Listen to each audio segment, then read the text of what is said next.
Oi, pessoal. Tudo bem?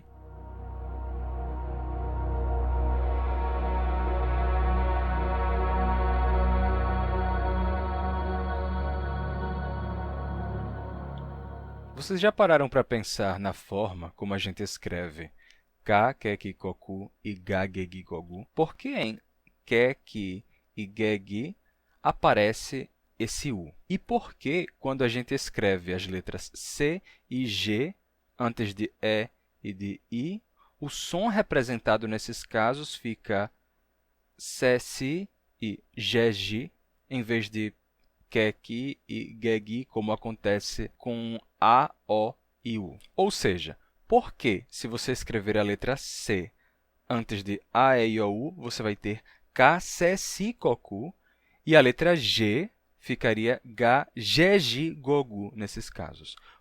Por que acontece isso? Bem, isso é o que vamos entender hoje. Um exemplo de palavra em que a gente encontra um QUE para representar um simples Q é em turquesa, que é uma cor. E aí, se você se perguntar por que a gente está falando de turquesa, que é uma cor, bem, é porque antes de a gente ir para o tema principal, vamos falar brevemente sobre a etimologia de algumas cores. Vocês já pararam para pensar alguma vez na etimologia das cores?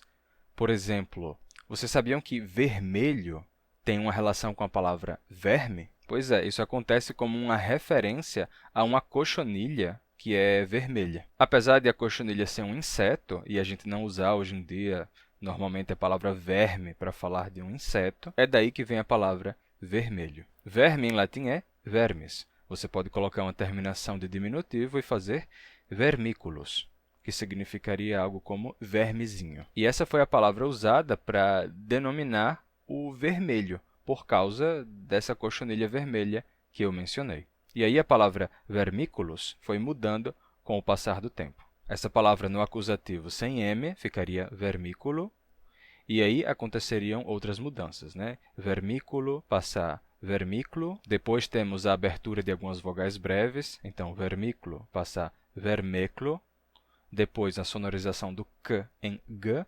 vermeclo passa a vermeglo, e depois a combinação gl vai gerar um fonema palatal. Então, vermeglo vai mudando, vermeglo, vermelho, vermelho, até dar vermelho, que aí, como é pronunciado no meu sotaque, é vermelho.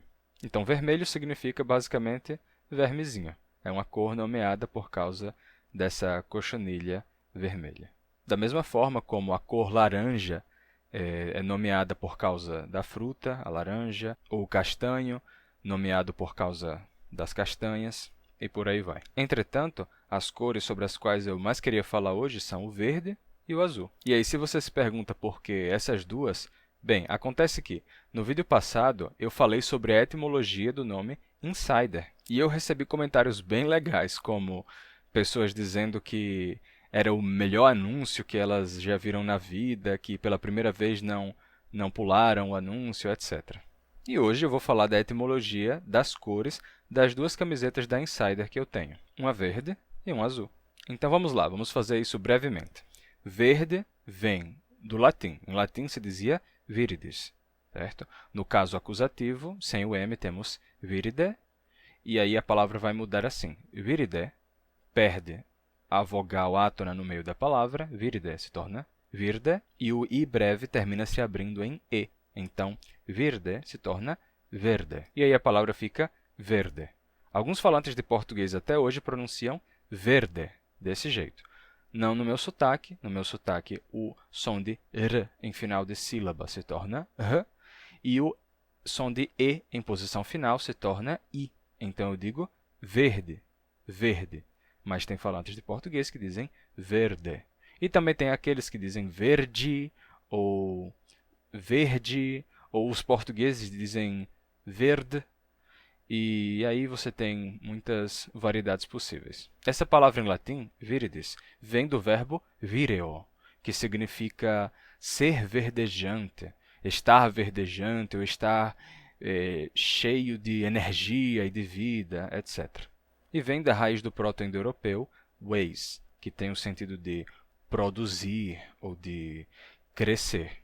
Então, existe uma relação entre produzir e crescer e ser verde, porque quando as plantas estão produzindo e estão bem vivas e estão crescendo, então elas ficam bem verdes. Então, a partir de uns movimentos semânticos, a gente terminou tendo esse termo para se referir a uma planta bem viva e verdejante e deu origem à cor verde. Sobre a cor azul, certo? O azul vem de uma palavra lá do persa que significava lápis lazuli. E o que é lápis lazuli? É uma rocha metamórfica de cor azul. E aí, por causa dessa rocha, né, a gente pegou o termo a partir daí para nomear a cor azul. Então, a gente nomeou o vermelho por causa daquela cochonilha vermelha, o verde por causa da energia, da vida das plantas quando estão produzindo e ficam bem verdes, e o azul é nomeado em português por causa da rocha lápis lazuli. A palavra original em persa, lá numa pronúncia antiga, seria Lajward, que pode ser pronunciada no persa atual como Lajvard. Essa palavra passou para o árabe como Lazward, certo? E a partir do árabe é que passa para a gente. Então, Lazward foi mudando da seguinte forma. Lazward se torna Lazur, depois Lazur, e a partir daí, quando está Lazur, esse L inicial acaba se perdendo, provavelmente porque lá na Península Ibérica medieval podem ter interpretado esse L como se fosse o artigo definido das línguas românicas, então e não como parte da palavra, aí ele terminou sumindo e dando só azur. E a partir de azur, que a gente encontra lá no galego medieval, na poesia, o R final, né, de azur, ele termina passando por um fenômeno que a gente chama de lambdacismo, e ele se torna um L. Né? O contrário seria um rotacismo, é quando a consoante se torna R, como acontece em plata, que se tornou prata em português. No caso de azur, foi o caminho contrário. Azur se tornou azul, com L, e deu o nosso azul que a gente tem hoje em dia. Então é isso. Azul vem daí de lápis lazuli. Tá? Esse lápis, em lápis lazuli, é uma palavra que significa pedra ou rocha em latim. E a gente usa esse termo para falar do lápis de escrever porque o grafite que tem no lápis é um mineral. E a propósito, outra palavra que vem daí também é lápide. Bem, espero que tenham gostado de dar essa olhada na etimologia de algumas cores. Eu falei da cor azul, porque foi a cor da camiseta da Insider que eu usei no vídeo passado, e verde é a cor que eu estou usando aqui hoje. E como eu disse, foi a Insider que produziu a peça de roupa que eu estou usando aqui, que inclusive é bem leve, não é quente, é repelente a líquidos e permite que o suor evapore rapidamente. E não precisa passar o ferro depois de lavar, isso economiza muito tempo. Você lava, deixa secar, coloca no corpo e ela desamassa sozinha no seu corpo, sabe? Ela não fica amassada, não. E para adquirir uma peça da Insider, que tem variedade de cores e tamanhos, essa daqui, inclusive, que eu estou usando é tamanho GG, mas tem vários tamanhos, vocês podem dar uma olhada, de P até XGG. Então, vocês podem usar o cupom Glossonauta12 e ter 12% de desconto lá na loja da Insider. Vou deixar o link aí na descrição e nos comentários. Vamos voltar agora para o assunto central do vídeo, que é o Ka, Ke, Ki, Koku, Ga, Ge, Gi, Gogu, essa grafia do Ke, Ki, Ge, Gi, que tem esse U aí, e por que a letra C e a letra G representam um som diferente antes de E e de I, né? Um som diferente do que é representado antes de A, O e U. Vamos agora ver o motivo disso. Acontece que, originalmente, em latim, lá no período clássico, a letra C representava sempre o fonema K e a letra G representava sempre o fonema G, em qualquer caso. Então, nós tínhamos Ka, Ke, Ki, Ko, Ku e Ga, Ge, Gi, Go, Gu. Era simplesmente a letra C seguida de A, I, O, U e a letra G seguida de A, I, O, U, e você sempre teria o mesmo som. Era Ka, Ke, Ki, Ko, Ku e Ga, Ge, Gi, Go, Gu. Mas aconteceu o seguinte, aconteceu um fenômeno de palatalização aí. Bem, como foi isso? Acontece que existem vogais que são chamadas de vogais palatais. Aqui temos o E e o I como vogais palatais, certo? Por quê?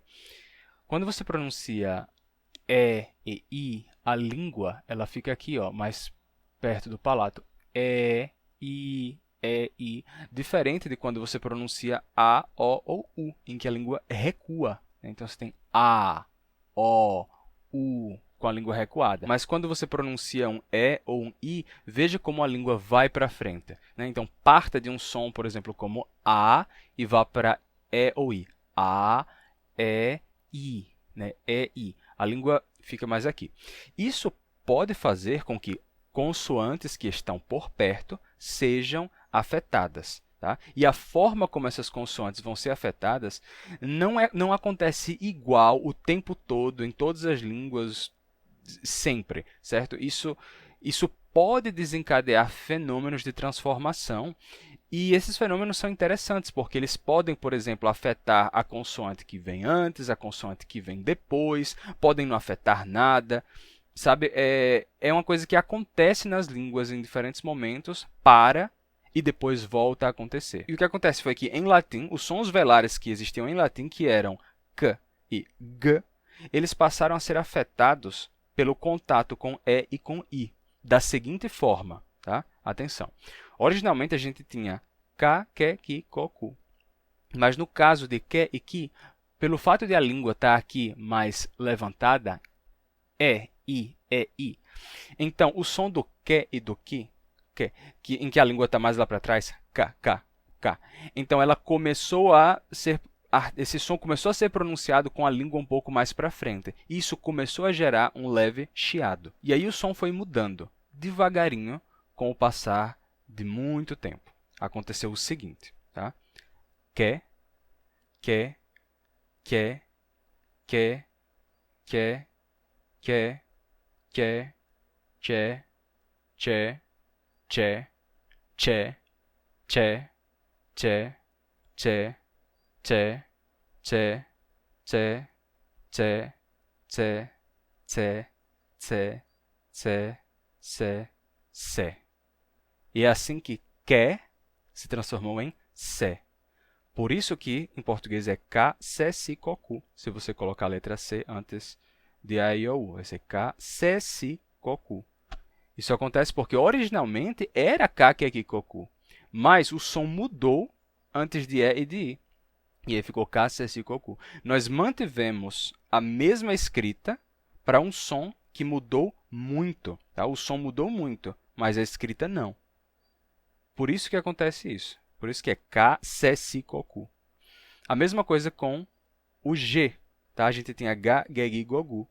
E com o passar do tempo, o som de G e de Gi, eles foram afetados pelo contato com a vogal palatal. Eu vou fazer agora a evolução com Gi. Tá? A gente tinha Gi. E ele mudou da seguinte forma. Gi, Gi, Gi, Gi, Gi, Gi, Gi, Gi, Gi, Gi, Gi, Gi, Gi, Gi. Até se tornar Gi, como é no português atual. Se você escrever GI, hoje isso representa Gi, mas no passado distante, lá na época do latim clássico, era Gi. Certo? Então, isso foi o que aconteceu. Por isso, se você escrever a letra C seguida de A, I, O, U, você vai ter sons diferentes para CE e CI, e a mesma coisa se aplica à letra G. Tá? Isso foi o que aconteceu. A nossa pronúncia nesses casos mudou, mas a gente continua escrevendo com as mesmas letras. Então, se você tinha em latim uma palavra como cera, certo? Em latim se dizia queira, e se escrevia C-E-R-A, queira. A palavra foi mudando com o passar do tempo. Queira, queira, queira, queira, queira, queira, queira, queira, queira, queira, queira, queira, queira, cera, cera, cera, cera, até se tornar cera. E a gente continua escrevendo do mesmo jeito. A gente não mexeu na grafia nesse caso. Por isso que a gente tem cera em português escrito com C. Apesar dessa mesma letra representar um som de K antes de A, O e U. Também acontece com quinctus. Em latim, cinto. Se dizia quinctus. E aí, quinctus, no acusativo sem M, seria quinto, e a partir daí se formou cinto.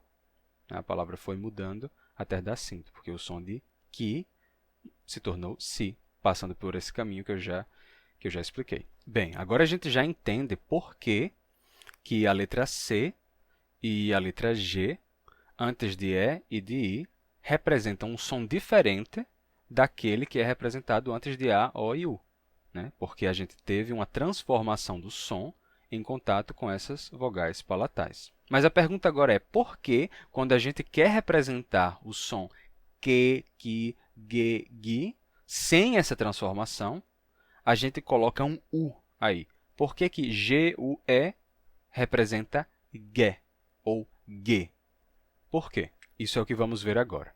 E é bem simples. Da mesma forma que as sequências que, ki e ge, gi se tornaram se, si, ge, gi, outras sequências que eram que, qui, gue, gui se tornaram que, ki, ge, gi, tomando o lugar daqueles sons que eu mencionei anteriormente. Bem, da mesma forma que o antigo som de que foi mudando até se tornar se, o antigo som de que foi mudando até se tornar que. Isso foi o que aconteceu. Então, o som que a gente tinha originalmente como que, como na palavra quero, certo? Em latim existia o verbo quaero, aí esse ditongo ai, ele se torna uma vogal simples, se torna e, então aí a gente teria quero, quero. Esse som quero, ele vai mudar, certo? Da seguinte forma: quero, quero, quero, quero, quero, quero, até dar o quero que a gente tem hoje. Tá? Nesse caso, não foi só uma mudança de som, foi também uma mudança de significado com o tempo, porque em latim quero tem mais a ver com procurar e não com querer. Mas existe uma relação semântica, né? Porque você procura aquilo que você quer. Então, como são palavras dentro do mesmo campo semântico, houve uma movimentação. Eu tenho um vídeo em que eu falo sobre a mudança no sentido das palavras com o passar do tempo e eu comento isso. Mas outro exemplo que eu posso dar é a palavra quintus, que nos deu em português quinto, certo?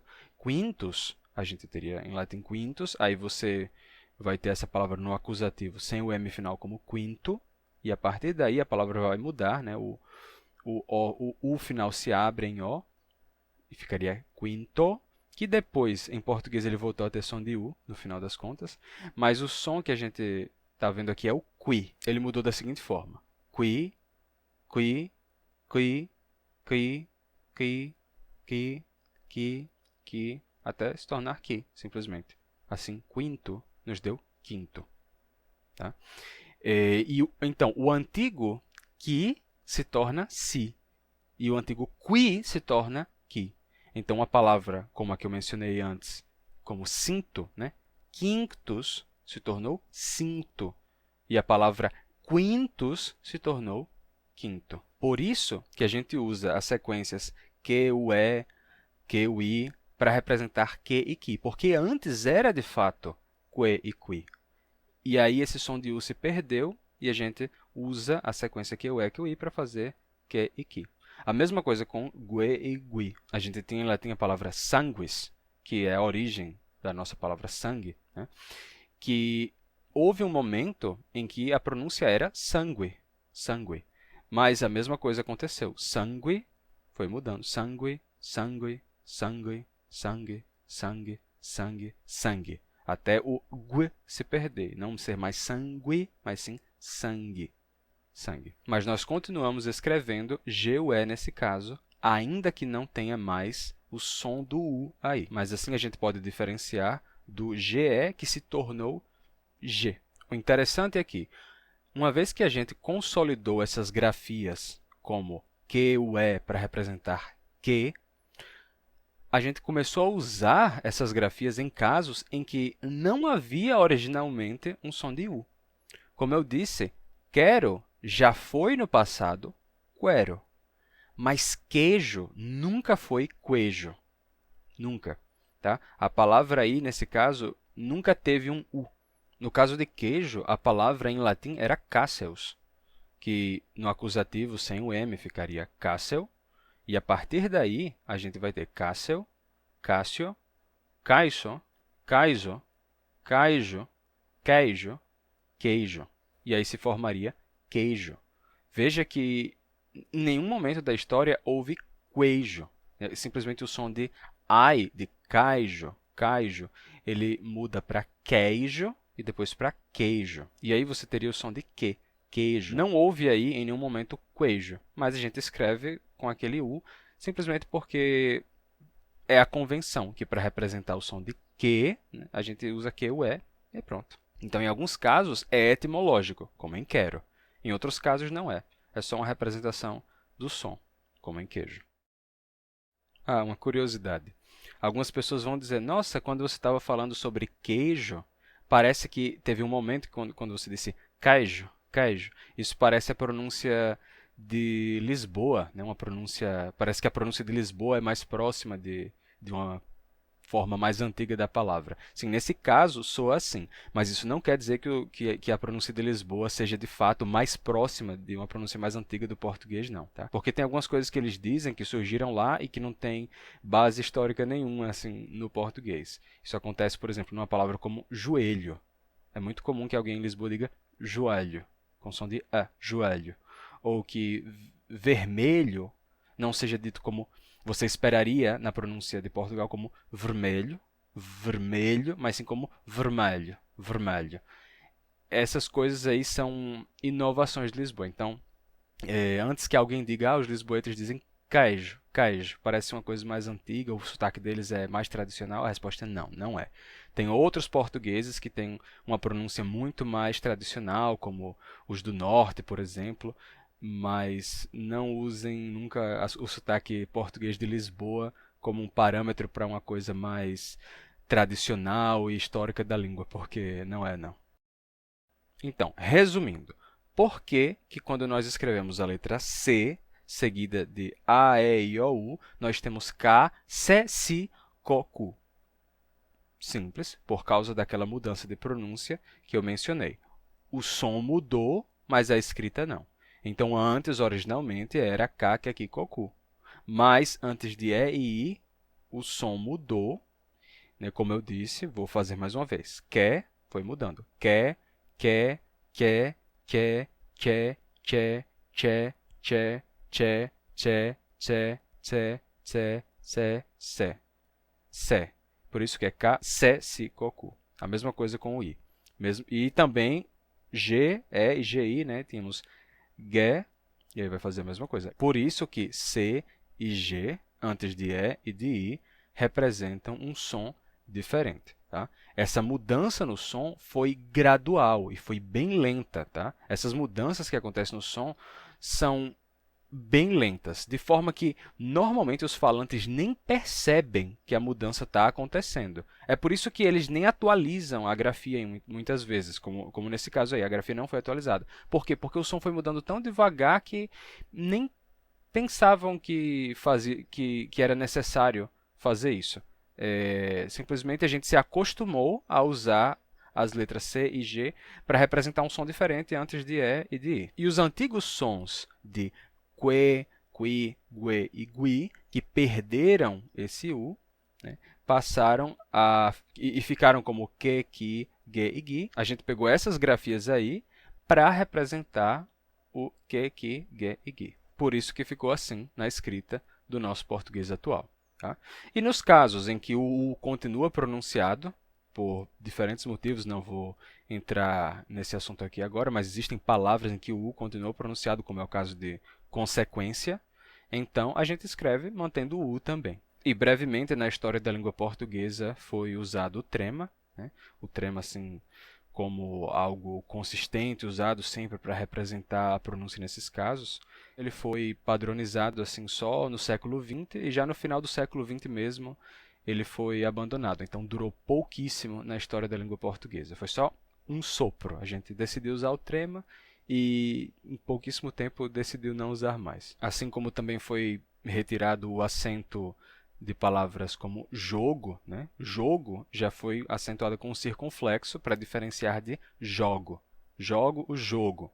Mas aí pensaram, não, o falante de português vai saber que é para ler jogo e não jogo. Então, tira aí esse acento. Então, depois pensaram a mesma coisa do trema. A pessoa vai saber que a palavra aqui é é queijo, que não é queijo. Vai saber que é consequência e não consequência. Então, tira o trema, né? Pensaram basicamente que um falante nativo de português vai saber julgar, né, nesses casos, quando se pronuncia ou não se pronuncia, então retiraram o trema. O acento de jogo, circunflexo, também foi brevíssimo na história da língua, né? Foi só também uma coisa do século XX que caiu já no século XX. Mas digam aí nos comentários como vocês preferem a grafia da língua portuguesa, indicando todas as diferenças de sons, tipo escrevendo ele com um circunflexo para diferenciar de L, o nome da letra L, jogo com circunflexo para diferenciar de jogo, né, jogar na primeira pessoa, o uso do trema, marcando quando é para pronunciar aquele U e quando não é, ou seja, marcar a pronúncia, ou vocês preferem não fazer essas marcações, já que os falantes nativos saberiam como pronunciar? Então me digam aí, como vocês preferem a grafia da língua? Bem, pessoal, ficou claro o motivo de a gente escrever que, gi com aquele U, e o motivo também de a letra C e a letra G representarem um som diferente antes de E e I. Deu para entender direitinho? Bem, esse foi o tema do vídeo de hoje. Não se esqueçam de deixar o seu gostei, se inscrever no canal e compartilhar o vídeo com outras pessoas que poderiam gostar. Se lembrem também de usar o cupom Glossonauta12 para adquirir peças da Insider. Bem, pessoal, até mais e a gente se vê no próximo vídeo.